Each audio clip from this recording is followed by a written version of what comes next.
So I think as photographers, we all have that one friend that no matter what the situation, testing out a new camera, testing out a new film stock, last minute contract, need an assistant, they're just always there to help out. So that friend for me is my buddy Dan. So I've photographed Dan more times than I can even count over the last 12 years or so on everything from 35mm to medium format to even being in 16mm films for me. So recently I was reached out to through Instagram by a videographer named Zachariah who wanted to make a video about me and my film photography. I was really down to do it and chose to do portraits. I should mention that I don't usually shoot portraits. It's something that I've done multiple times over my career, but it's not something that I actively seek out.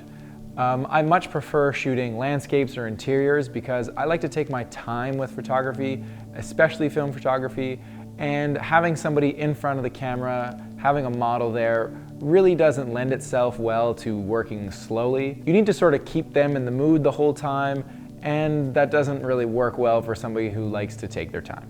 So then you might be asking, why did I decide to shoot portraits? Well, first is it's not in my comfort zone necessarily, and I like to step out of my comfort zone as often as I can so that I can grow as an artist. Second, I've been looking at a lot of people's work recently who have been using gelled lights, and it was something that I really wanted to test out more of. And third, it's December in Montreal, so that means there's snow and it's really cold, so I wanted to stay warm and shoot in the studio.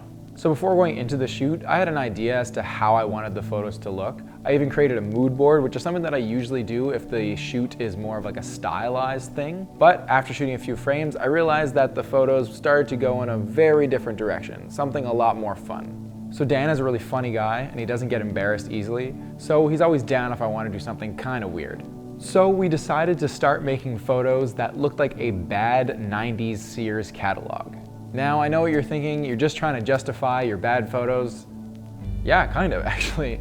But sometimes it's really fun to find a purpose in bad photos because it makes creating them way more interesting and a lot of fun.